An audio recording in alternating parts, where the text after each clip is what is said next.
This is The Instigators, presented by Seneca Resorts and Casinos. Nothing else comes close. We are going to overtime! Marty, Biron, this is going to be a fun episode for us because you and I love the numbers. Who introduced you first to the analytics of hockey? Well, it has to be the man, the myth, the legend, Jim Corsi. And the Corsi number is not because of Jim Corsi himself, but he used to always measure our workload with shots that we save and also shots that have missed the net. And he used to consider like, hey, you had a very busy night. Like maybe you only had 25 saves, but you faced 70 shot attempts or whatnot. And I think that was my first real indication that, oh, there's more than just saves and goals and points and plus minus.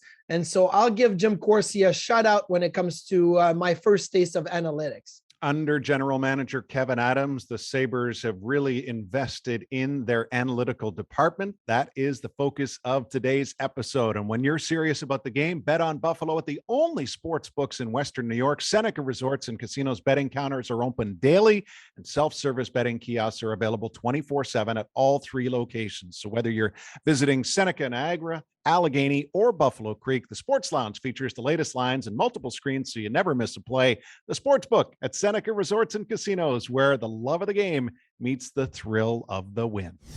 It is great to be joined by Sam Ventura, the VP of Hockey Strategy and Research for the Sabres. And the reason I reiterate that title is I want to know what goes into the title specifically, Sam, because we live in this world where thankfully, hockey departments across this league and the globe have expanded from an analytical standpoint, but it's not just like you're manager of the analytics department. Tell us what goes into that title. Yeah, well, it was meant to be very literal, So, I mean, hockey, I think that's an obvious one. Strategy can sort of encompass anything from on-ice strategy to front office strategy. And research really, it genuinely means that we're trying to learn as much as we can about the sport. What leads to winning, what leads to goal scoring, what leads to preventing goals, and what leads to winning Stanley Cups. So did you come up with the title, or did they? It was a joint effort. The first of its kind across the NHL. You know what? It's funny. A lot of people have very similar ones, and one word will be different across the different titles. So we do kind of jab each other a little bit. So okay, well, I want to focus on strategy because you mentioned, that word in your title. So how often do you or meet with Don Granato or the coaching staff to actually talk strategy based on what you see with your eye test numbers and everything that comes into play? Sure. Yeah. It's a two-way street between my department and the coaching staff in Buffalo and the coaching staff in Rochester for that matter. Most of what we do for them now is focused on game preparation, a little bit of performance evaluation. So, like in what areas are we performing well? Where do we need some work according to the numbers? And, we like to deliver that information to them, and they're the experts on the game, and they're the experts on their system and the ways that they want to play. So our viewpoint is that we need to give them all the information that they need in order to make the best decisions, and then turn it over and put it in their hands in terms of how to use it and design practices to improve the team and just focus on the areas where we want to get better. What's the kind of fluidity of that situation like, though? And is it Don? Is it more the assistants? Is it one person more than others in this kind of situation? It depends. It depends on the specific area that we're talking about. So if it's if it's something that's more pre-game preparation driven, it might be the interface might be more with the video coaches. If it's more about the penalty kill, then we'll talk to some of the assistant coaches on that. If it's more about the power play, so on and so forth. So it really just depends on what area we're talking about here. But there's obviously some information that we deliver to the coaches on a regular basis, and that goes out to everybody. Okay, a lot of people hear analytics and they cringe. It's part of today's world. It's part of not just sports, but everything, right? Data-driven decisions and all of that. So you, Sam Ventura, Do you watch every game from the first puck drop to the end? Do you take clips? Do you focus more on the numbers? How does it all come about for you and your work and your preparation? Watch the game. What does that mean? I thought the game was played on a spreadsheet. Is that not true? Well, I love that you're sarcastic about it, because that a lot of people believe that's all the numbers people do. They just look at their spreadsheet and their Excel spreadsheet, and they think that's how the game. And I'm not saying that's not a good way to look at it, but there's obviously a good marriage between the two. So where do you see all of that? Yeah, no, I mean, so we watch every game. I guess like I tend to think of analytics less as like I think some people sort of view it as almost like a religion. You either believe it or you don't, and there's you're either all the way right or all the way wrong. And in reality, like I think it's more just it's a set of information that we use to better understand the game. How do we better prepare ourselves to win hockey games? So it's not like, and it sort of goes hand in hand with the eye test. Like there's some things that analytics won't be able to tell you that the eye test will, and vice versa. And we'll make the best decisions, whether it's on the ice or off the ice up in the front office, by incorporating both ways of looking at things. How do you actually view the game though? Meaning, what is your personal situation room like? Size of monitor / monitors, and how many devices running simultaneously to what you're watching? Yeah, I mean, I watch the game on a TV like most people do. If I'm not at the game, obviously, I have my laptop and a couple monitors here that I use to keep track of certain things throughout the game. And but honestly, my 99% of my focus is on what's actually happening on the ice throughout the game. How did it the contact was made by Kevin Adams? How did that all come about? Like, you were in Pittsburgh doing your research and strategy over there. I don't know if it was the same words that you used, but how did that contact was made with Kevin Adams? Where does the history come between the two of you? Yeah, it was it all happened very fast, honestly. My contract was up in Pittsburgh, and this opportunity in Buffalo arose pretty quickly. I got a call from Kevin and Jason Carmanos, and to see if I was available to work. And we talked about it for a little bit, and it seemed like a great fit. I was just really excited about what Kevin is building here, and the general approach and philosophy for roster construction, and just trying to build from the ground up through the draft and with development. And it rung true with what I was interested in, and it just was a really exciting opportunity. And here I am, and it's been great. Everybody in the organization has treated me really well, and I think we're on track to keep improving and get better every day. How many years doing this professionally, and who gave you the first break? Was it Jim Rutherford? Yeah, I started. I was in the public sphere doing some hockey analytics research, and so I did that for a couple years before Jim Rutherford gave me an opportunity to consult with the Pittsburgh Penguins, and then Jason Carmanos, our associate GM, was working in Pittsburgh at the time, and he was instrumental in bringing me in there. So I did that I consulted for 2 years, and then worked 4 years full time in Pittsburgh. We won a couple Stanley Cups. That was an awesome experience, and this is my first year with the Sabres, so something like 7 or so, I guess, professionally. But it's sort of the lines are sort of blurry in terms of which years you count and which you don't. Well, what's changed the most in the 7 years? Honestly, it's for me specifically, and what my job entails, it's the quality of the data that we have coming in has changed a lot since I first started. So, going back then, it was really just, you took whatever the league gave to you, and you tried to extract as much information as you could out of it. That's really the only option you had. Now there are that we can use to try to quantify player and team performance and strategies in ways that we just weren't able to if you go back to 2015.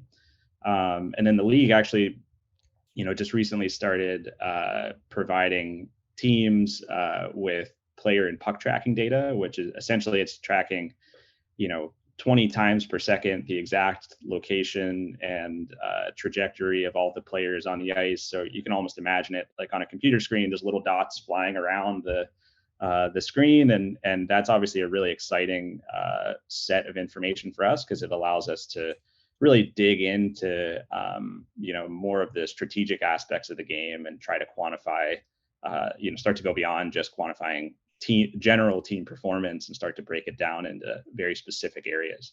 So there's so many numbers, right? And on the broadcast the last few years, we'd get like some numbers fed to us and it would be, oh, they're top 5 in passes to the slot or top 5 in cross corner dump ins recovery percentage at even strength with left-handed shots, shooting it in the right corner. Like it was like so much. So I'm asking you, what numbers matters and what numbers don't? Like what are the numbers that you say we have to focus on it, but what numbers you're like, put that in the trash? Well, honestly, I mean, the number that we care about the most is wins, and like the honestly the driving force behind everything we do in my department. It all comes back to win. So how do you win? You win by scoring more goals or preventing your opponent from scoring more goals. And then you go down a level below that and you say, well, how do you score more goals? Well, you need to generate more scoring chances, and then on defense, you need to prevent more scoring chances. And so then it's how do you do that? How do you generate more scoring chances? And you go a level below that. And, you could break down the process of the game.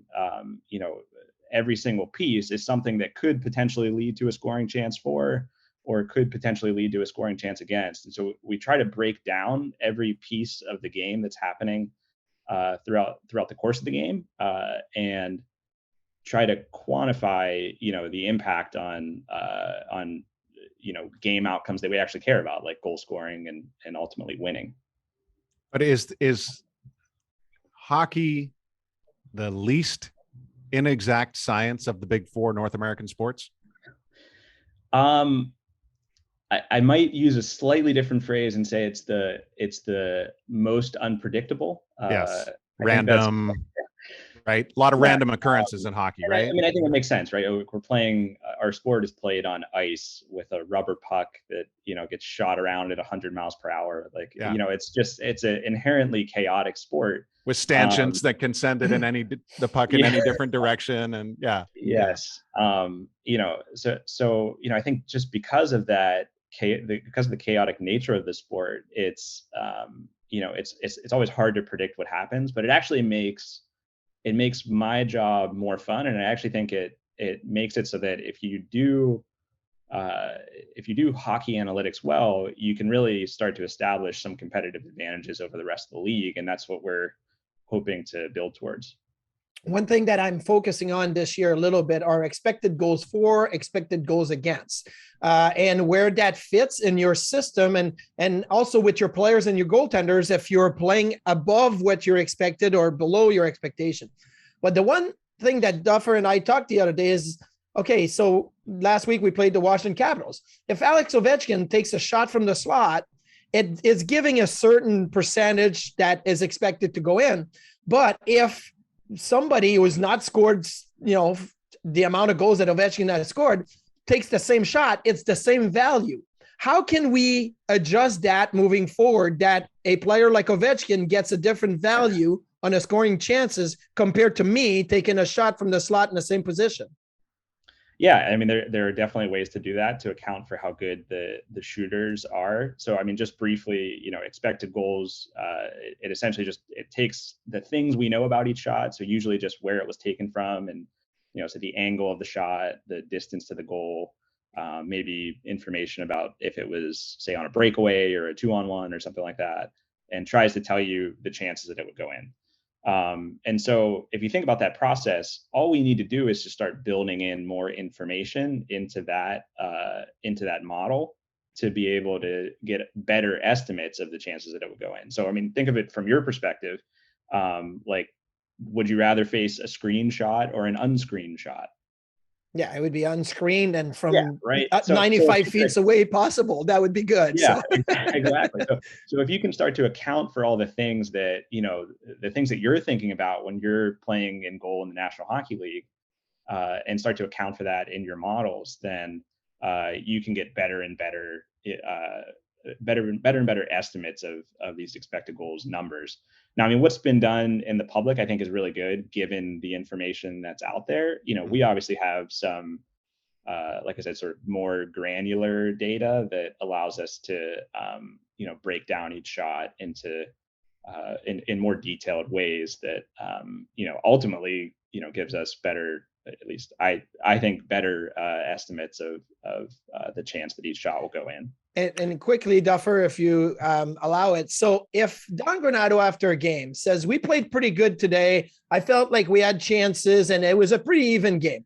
And then you watch the game and you're like, I don't know about that. And you have the data. And at the end of the night, like your expected goals for were, somewhere in 1.5 and the other team at 3.5. Do you go down to Don and say, hey, listen, maybe it looked good from the bench, but from what I saw on TV and what the numbers give us, like it wasn't that good a game. Like, do you have that conversation with the coaches? Yeah, well, I mean, not really, because I don't think that's actionable. But like, let me give you a conversation we might have, which is, we can break the team's performance down into more, modular and fine-grained categories. And so I might go down and say to Donnie, we played really well in this particular area, but we didn't play really well on that particular area. And so that's something that's a little bit more actionable, because it gives the coaching staff, okay, when we're thinking about tomorrow's practice or the next game, here are the areas that we might need to improve on and focus on, either in video or practice. Okay. This is not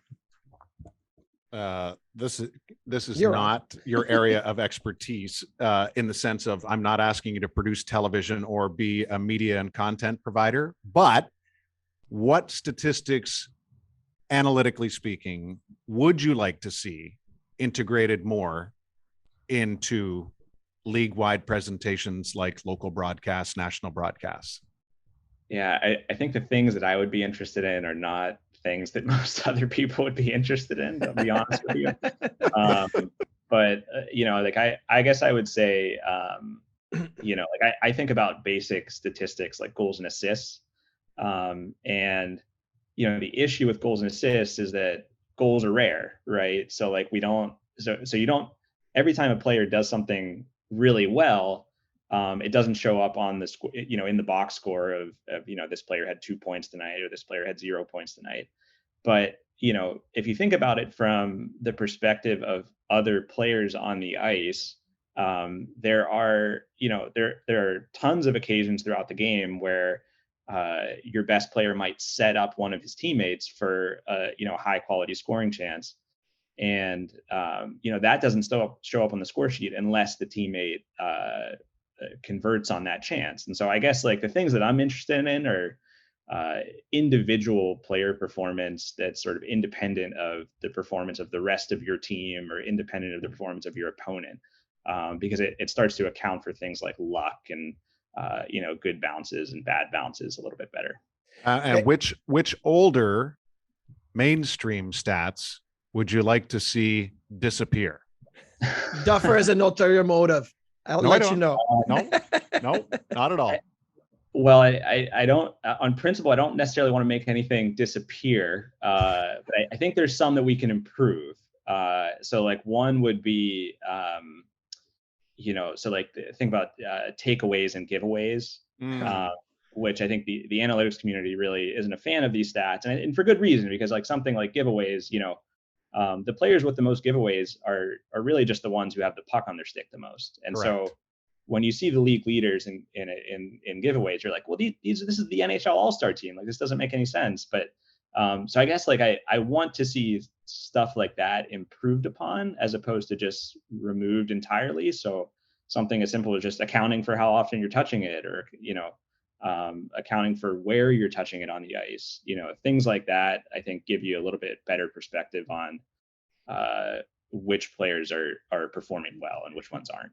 I figured Duffer was going to say, what about plus minus? That's where I thought Duffer was going to go. And hits and plus minus. What's their relevance? Yeah, I mean, honestly, they're not super relevant for me. Maybe hits more so than plus minus, just because plus minus is something that we can improve on with other information. I mean, the issue with plus minus is always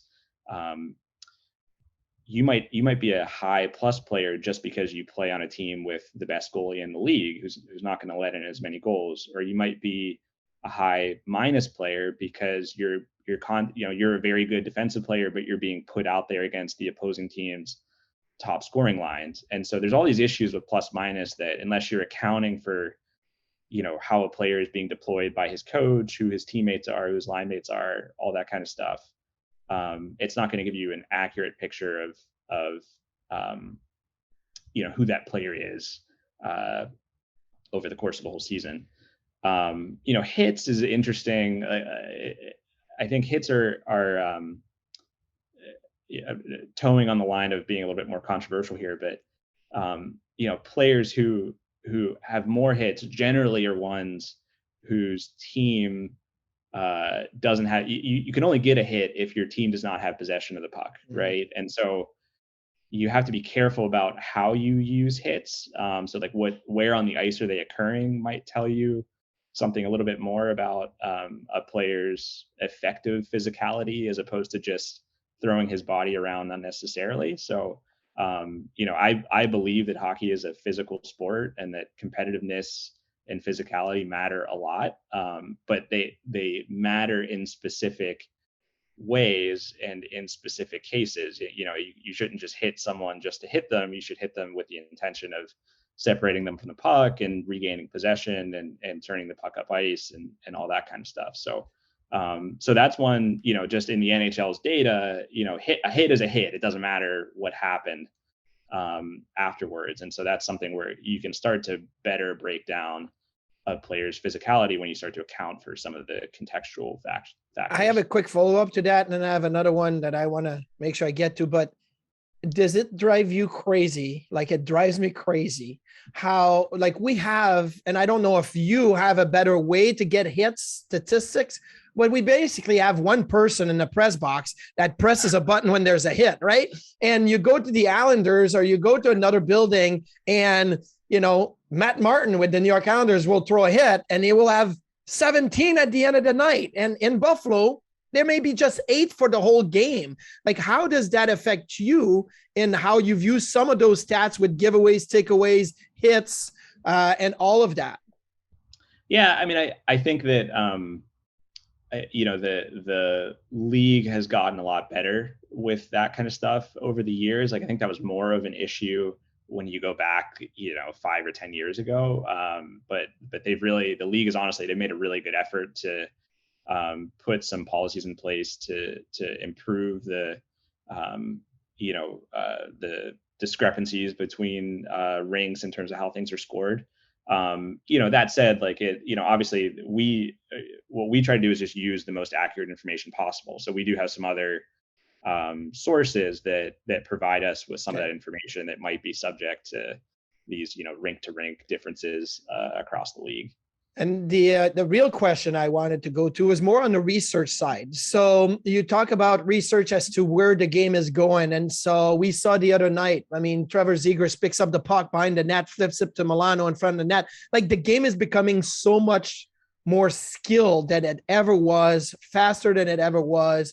Do you have to go back now and watch what they're doing at the 15U level or 12U level to be able to do the research and know what that's going to be like in 10 years from now? How does that affect the research side of your title?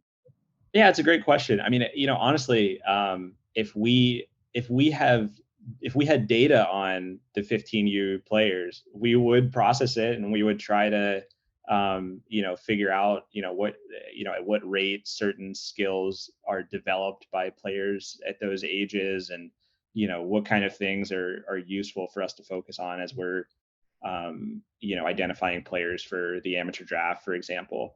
But when you sort of fast forward at the NHL level and you see what these players are doing on the ice from a high skill perspective, I think it's a balance. Like you have to try to, like my philosophy is you have to try to break down player performance into, the individual categories that we think matter.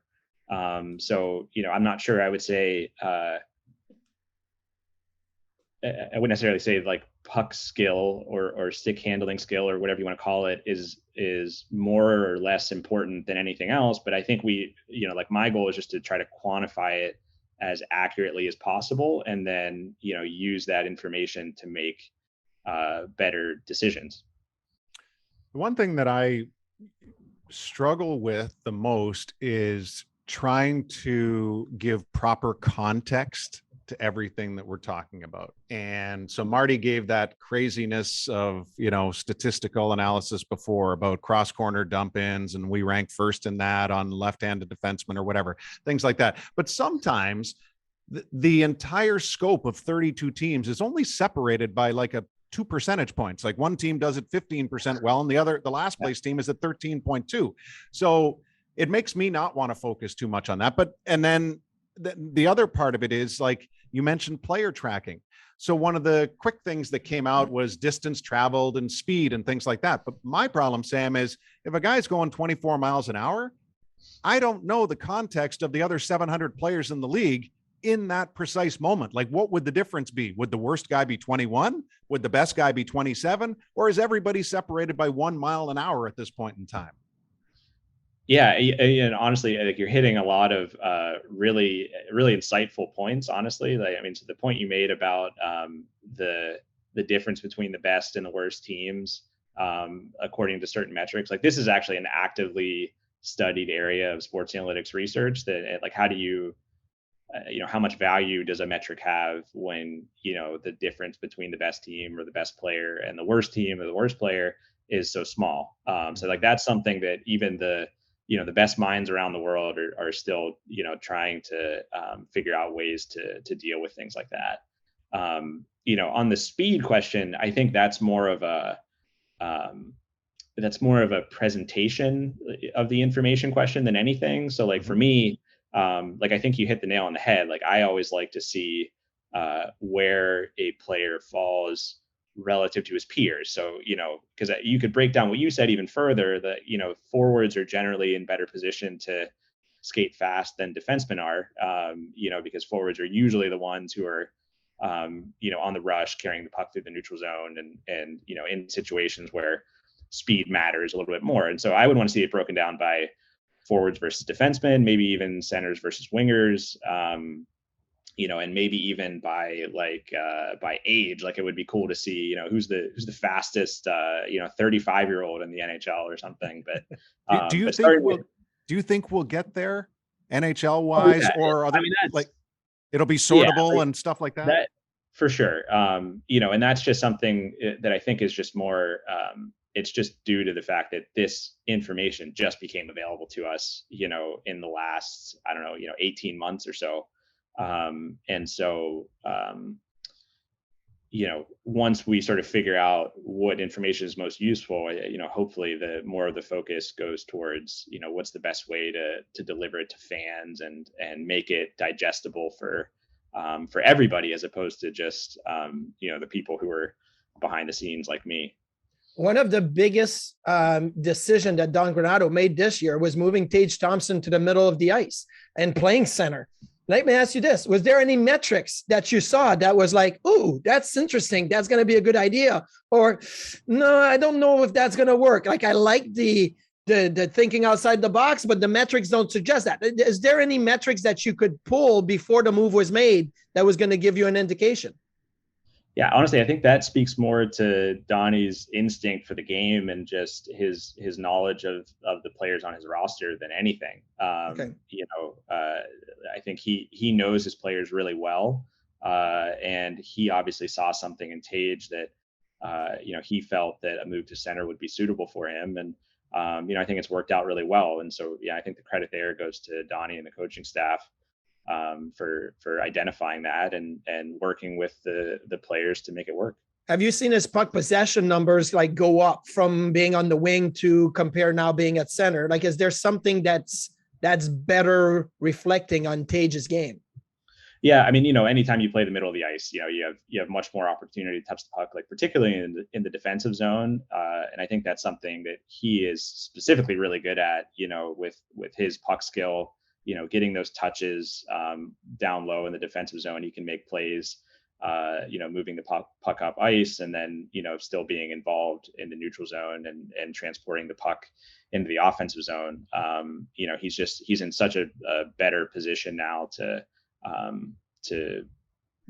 have those touches and then, make positive impacts on our team because of that. I don't expect you to have a specific number on this, but what percentage of players are super receptive to all this kind of information? And do you ever see trends, be it age-wise, geographical backgrounds, as far as the types of players that are really receptive to all this kind of information? Well, I mean, I think it probably shouldn't be surprising. I think younger players are generally a little bit more interested in, seeing the hard numbers than older players. And I'm not really making that in reference to anybody on the Buffalo Sabres. That's more just based on my history of working in the league. And I think it makes sense. Like, younger players come up through more of a culture of things like playing video games and looking at stat sheets and, when they're playing in junior or even at lower levels, like the information that's available to them now as they're coming up through the ranks is more than what was there 10 years ago when some of the older players were coming through. And so I think it's just more of a natural part of how they view the game than it is for the older generation of players. But that doesn't mean that like every old player is against seeing information. I mean, especially, again, it depends on how it's presented to you. Like our philosophy is that, more information is better. And it's really just how you decide to use the information that, that we can argue about, I guess. I guess I'm going to say the same thing. I don't know if you'll have an answer for this, but Tage Thompson scored a goal this year on a one-timer and the shot was 100 miles an hour. I know we see the All-Star game, right? The guys take 5 strides in and they shoot a puck without any, obstacles in the way. And sometimes they go 105, 106, 107 or whatever. Chara can shoot the puck that hard. What's the hardest shot goal this season within the Sabres, if that was that one by Tage, or around the league? Do you know if it was beat this year in the league, if somebody scored a goal shooting 102? Yeah, I don't know off the top of my head, but I guess, it's similar to baseball where, it's easier to hit a home run off of a fastball than it is off of a changeup, right? So the faster the puck's coming towards you, the faster it's going to, explode off of your stick. Yeah. Same thing in baseball with the baseball bat. So, I'm sure that probably helped. But, he's got a pretty hard shot. I'll have to dig into that one and get back to you to see what the hardest one is this year. Well, what's interesting now is that, okay, so if, let's see, there's in a power play situation, do you know how hard the pass is getting, let's see, from Rasmus Dahlin to Tage Thompson? And if you say, hey, Dolls, you need to slow your pass down a little bit so he really hit the puck, or you need to speed it up so it comes off. Do you guys get that data as well on the passes? We are able to break down, at any point in time, if the puck's, if it's moving through the air, on a flip dump, or if it's a pass from across the ice or a shot on goal, we could tell you exactly, approximately how fast it's going at any point in time. Yeah, absolutely. Hey, Marty, I feel like you were mocking me when you set up that last one. Like, I have to preface this. I'm not sure if you're going to have an answer there. Well, I don't, because we want that. So when the Major League Baseball, let's say somebody hits a home run, they'll say that was the highest exit velocity in the league so far this year. We don't have that yet at the NHL level, where Tage Thompson scores and we know it's 100 miles an hour. Duffer and I have a screen with all the shot velocity in front of us and miles traveled or feet traveled or whatnot. But it again, as Duffer, you pointed out, we don't know where it fits around the league. So, but it'd be interested to know if you guys, Sam, with all your data that you're, take from around the league, if you can figure out what's Nathan McKinnon's hardest shot on a goal this year, be able to get that response at some point. So I may look for your number and text you a bunch of times. So don't don't worry. You feel free anytime. I just think you're right, Sam. Like this is stuff that eventually, hopefully, will be sortable and immediate. Yeah. I think it'll do wonders for the game to be able to put up a top 5 when insert a name. Let's say McKinnon.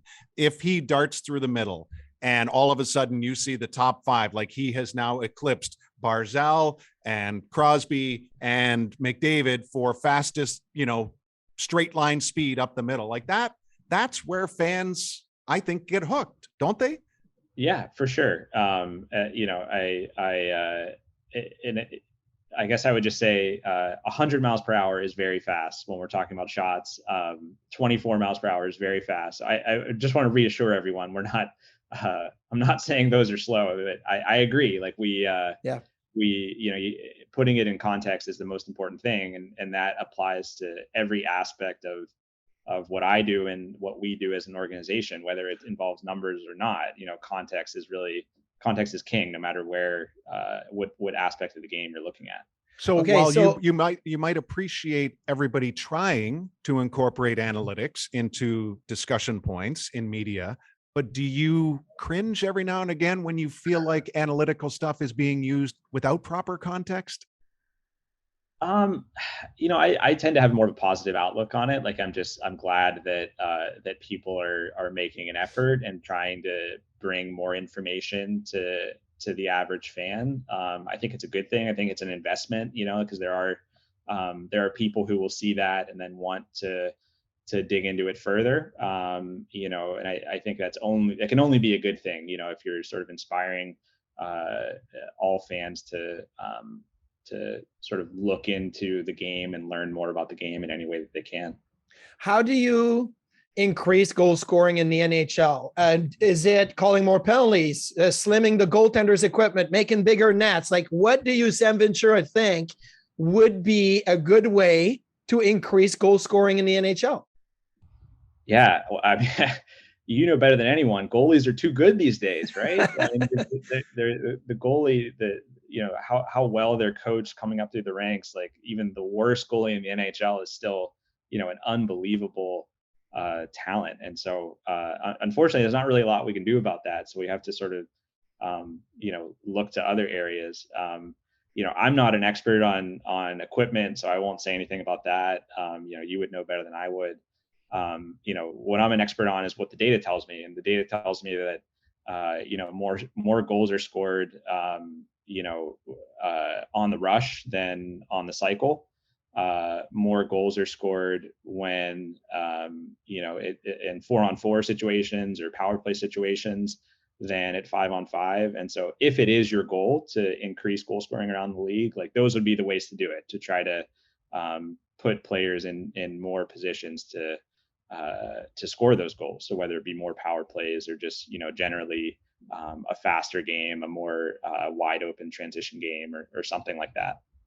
First memory as a kid of diving into sports/hockey numbers?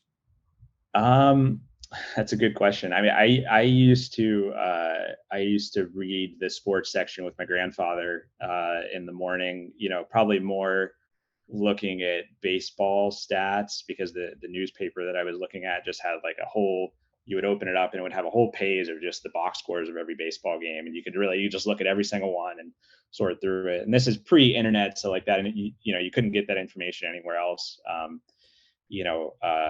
also remember just always following the NHL scoring leaders and, checking to see, where my favorite players were ranked that morning. And, oh no, Teemu Selanne had 3 points and passed my other favorite player. Like life is over, just like, so, when you're a little kid, it's like, it's so important to you.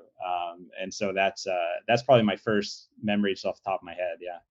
And where did you study to be into this field? There's a lot of people that are like, I want to be in sports, and I want to be involved with a hockey team, a football team, a baseball team, but I don't know where I'm supposed to go and what my studies should look like. What is your approach to that? Yeah, I mean, honestly, I never intended on this being my career. As weird as that might sound, like I was always good at things like math and statistics, and so I was in graduate school studying that for more of like an academic career, and I got in touch with one of the professors in my graduate school department who was a big name in the sports analytics field, and I was playing on our club hockey team at the time, and he and I started working together on some hockey analytics research. And it just kind of, honestly, it was more of a snowball than anything. Like it just sort of, we started doing one thing and then it snowballed into something else. And then eventually we had done all this stuff and had gained a little bit of notoriety where, we both started getting recognized publicly for what we were doing, and eventually started getting some calls from NHL teams. So, it was honestly more by accident than anything. But I guess like if I'm speaking to people who are interested in a career like this, you should study math and statistics and computer science, and you should learn more about the game. Like, the people who get these kinds of jobs are the ones who blend expertise in both areas. You have to understand the sport that you're working in, and you also have to have the technical chops to be able to deal with the kind of problems that we face professionally in this field. So I would say try to beef up your resumes on those couple of areas. Do you remember the first hockey game you attended as a kid, and which player's jersey did you first own as a kid? I can't remember the first game that I attended, but I can tell you a funny story. So I grew up in Pittsburgh, and if you've ever seen the movie Sudden Death with Jean-Claude Van Damme, and it was filmed at the old Civic Arena. And I remember, my cousin, I think it was, took me down to the game to watch the filming, because they needed extras in the stands for this film. So I remember as like, I don't remember how old I was, 6 or something like that. I don't know. And thinking, so every once in a while, like you would be looking and the players on the ice would start passing the puck around, and then they'd stop, because the producer's cutting and trying to like set up different scenes. I remember just being so upset. Like, why are they not playing? Like, we were here, we came here before to watch a hockey game. Like, why are we not watching hockey? So I'm here as an extra somewhere in this film, probably looking like the most upset little 6-year-old. So if you watch Sudden Death, just look for me in the stands. Look for a really upset 6-year-old. So because you grew up in the Pittsburgh area and obviously with the Penguins, and Mario in those days was pretty impressive. I'll shoot you a this or that at you. Okay. Who is the best player to ever play the game? Is it Wayne or is it Mario? I mean, that's easy. Either or, this or that. You pick one or the other. Yeah, I mean, I would have to turn in my my citizenship card for the city of Pittsburgh if I don't say Mario Lemieux. So yeah, easy answer for me. Okay. Oh. Well, I guess this. Who is the greatest goal scorer? If you look at data or even just the eye test. I mean, we are seeing Ovechkin coming into such an era where goals are not as easy to come. I mean, is it Wayne? Is it Ovi? Or is it Mike Bossy or Mario? Who do you think? Yeah, I mean, I'm a younger guy, so I'm probably biased towards saying Ovi. He's I think what he's been able to do in this era is just absolutely incredible, and the fact that he can still do it at his age, where you usually see most players starting to tail off at that point, and he seems to just get better and better every year. So I would have to say Ovechkin. You might have just lost that Pittsburgh citizenship card twice. Wayne Gretzky is going to hear this and just think I'm a huge Wayne Gretzky hater. I'm not. You're asking two really edge case questions here. Did you go to a lot of games at the Igloo as a kid? As much as I could. Yeah.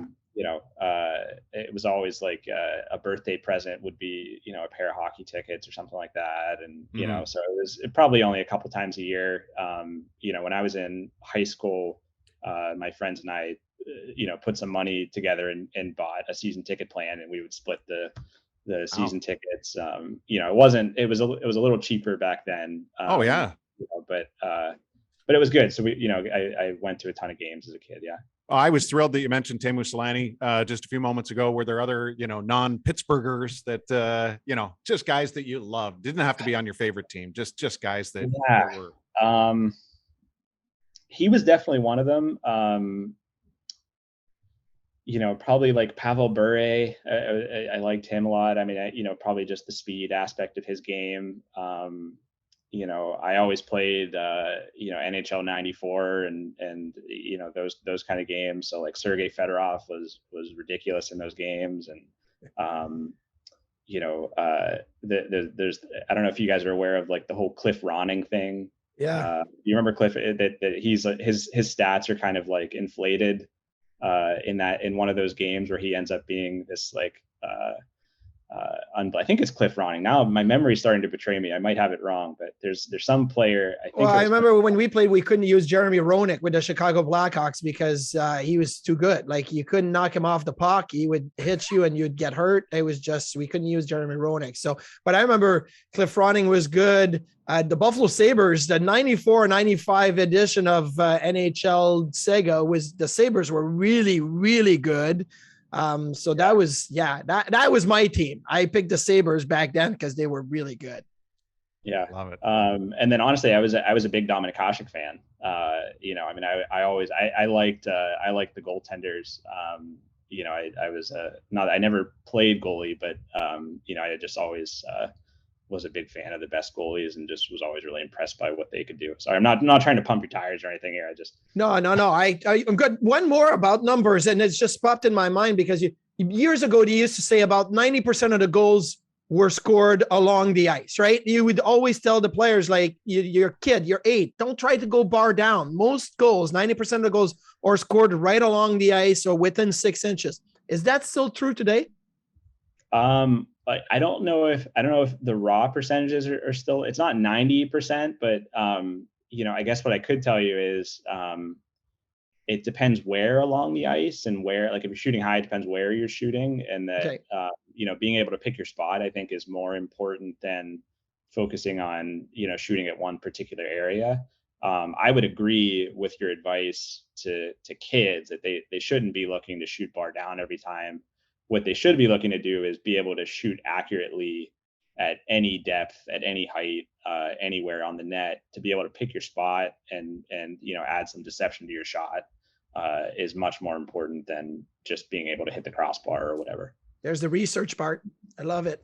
Yeah. And as soon as you started that answer, then I was thinking Mike Bossy, but then it started quickly morphing into all the best goal scorers in the generations that have followed. So I think we have more than exhausted your time here today. Yeah. So thank you, Sam, so much. Is there anything that you would want to leave the general hockey fan with as far as, what you see and think of on a daily basis that should encourage them to embrace this side of the game moving forward? Yeah, I mean, I guess, just kind of reiterating what I said before, that, hockey analytics is not, it's not an adversarial thing. Like we're all trying to work together and we're just trying to learn more about the game so that we can put a better product on the ice. And so that's our philosophy, and that's what we're trying to do here hope that we can, build this team up and be competing for the Stanley Cup. So will you be the next one to star in the movie Moneyball Part 2, the hockey story with Sam Ventura? Yeah, I mean, does that mean I'm the Jonah Hill and not the Brad Pitt? Or you pick which one you want to be. That's your choice. All right. I think you're trying to tell me something here. I don't know. Are you listed on IMDb right now because of that cameo in Sudden Death? Sudden Death. I'm not credited now. Okay. All right. Great stuff, Sam. We really appreciate it and look forward to further conversations down the road. Great. Thanks a lot, guys. Marty, I'm actually feeling guilty that we went as long as we did with Sam. I hope it doesn't prevent a future conversation down the road because the questions just kept coming and coming and coming in my mind. It literally, like the numbers themselves, could never end. Yeah, and let's call it part 1. because I know we will need to have a part 2 at some point with Sam Ventura. Yes, there's more questions I've written down on my piece of paper right now after talking to Sam. Just a bright young man, and I really believe we'll do a lot of great. And I know you don't love the word great, but a lot of great here with the Buffalo Sabres. Hey, when it's great, I love great. Let's get to our 3 stars and start us off. Okay, third star, I'm going to go to JT Miller of the Vancouver Canucks. He has 28 points in 29 games this year. That's a team that nobody was talking about, right? The Vancouver Canucks, they were struggling. They were at the bottom of the Pacific Division. But now they kind of get themselves going because a guy like JT Miller factors in on the power play at 5-on-5 and all of that. So JT Miller is my third star. My second star, Duffer, is Thatcher Demko, the goaltender of the Vancouver Canucks. He's had 4 straight wins, given up only 5 goals in those 4 wins, as 1 shutout.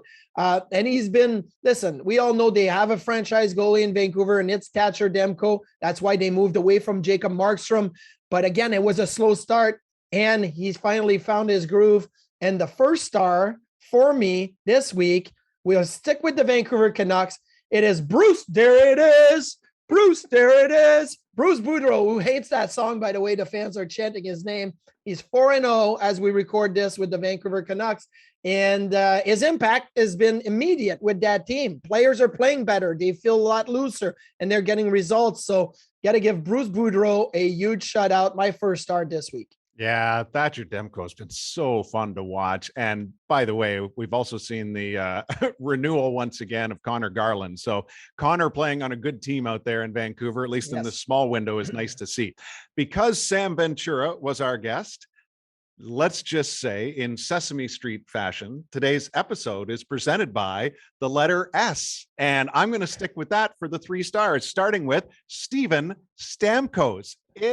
I get it. There was a rough moment here in KeyBank Center this year. Stamkos probably should have got a heavier suspension or anything than what he got for his nasty hit. But I will say this. The game for me is far more enjoyable when I see him do the things that he does, and to be back well over a point a game, leading a Tampa Bay team that is without Kucherov and without Point. It's amazing, and I love it so much.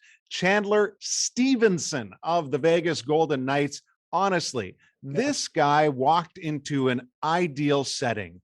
Probably didn't know it at the time when he left Washington and went to Vegas, and George McPhee brought in a familiar face in Stevenson. And now, even though Eichel looms in the distance, the fact that Stevenson is authoring a career year at a point a game right now is, again, it just shows that in the right situation, players can be a lot more than what some expect them to be.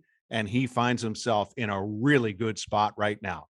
And thankfully, I will say, Sonny Milano. If Sonny choked in that situation on the pass from Zegras, the world would never have known the greatness of the moment. I personally would have swung and missed. Thank you. I know it happened against the Sabres. Here's the S word. It sucked that it happened against the Sabres, but Sonny saved the day. Literally. It was so close to being high. So there's another S right there. It was so close, but so smart to wait a little bit and just tap it at crossbar height. That was really cool. And truly so great. That is undeniable. Seneca Resorts and Casinos, the proud sponsor of Instigators Overtime podcast. We'll see you soon.